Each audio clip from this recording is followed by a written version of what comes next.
নমস্কার। আপনাদের সামনে আজকে আমি আরেকটা বিষয় নিয়ে আলোচনা করছি, সেটা হচ্ছে কর্মভাগ্য। তো কর্মভাগ্য কার কি আছে, কেমন আছে, কে কেমন কাজ করবে, কি কাজ করবে, সেই কাজটা কত ছোট হবে বা কত বড় হবে, বা চাকরিটা কত বড় হবে বা কত বড়, ছোট চাকরি হবে বা বড় চাকরি হবে, কে কী ধরনের ব্যবসা করবে, কী বিষয় নিয়ে ব্যবসা করবে বা কোন বস্তু নিয়ে ব্যবসা করবে, সেই সবগুলো কিন্তু জ্যোতিষ বিচার করে বলে দিতে পারে সেই ব্যক্তিকে যে তুমি বা আপনি এই বিষয়ে এই বস্তুটা বা এই প্রোডাক্টটা নিয়ে বিজনেস করুন, তাহলে আপনি অনেক কিছু লাভ করতে পারবেন। বর্তমান সময়ে দেখা যাচ্ছে যে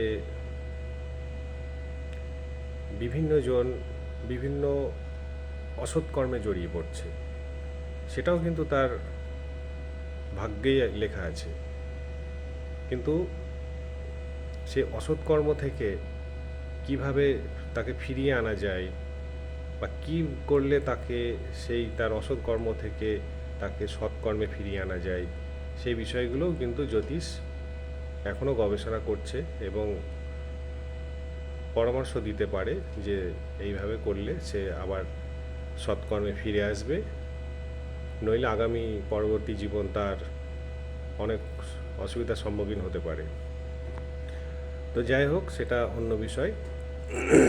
আমি এখন যেটা আপনাদের সামনে বলার চেষ্টা করছি সেটা হচ্ছে যে কর্মভাগ্য সবার থাকে না। কারোর অনেক ভালো থাকে, কেউ অনেক চেষ্টা করেও করতে পারে না, কেউ অনেক পড়াশোনা করেও বড় চাকরি পায় না বা ছোট চাকরিও পেতে পারে না। কারোর ভাগ্যে আবার ছোট চাকরি থাকে, অনেক বেশি পড়াশোনা করেছে, অনেক ডিগ্রি অর্জন করেছে, কিন্তু চাকরি পেয়েছে সামান্য বা ছোট বা লোয়ার র্যাঙ্কে। এই ধরনের কর্মভাগ্য কিন্তু আছে। অনেকে উড়িয়ে দেন যে এইসব ভাগ্যটা কিছু হয় না, যা হয় তার চিন্তাধারার উপরে বা যে যেমন চেষ্টা করবে সে তেমন হবে।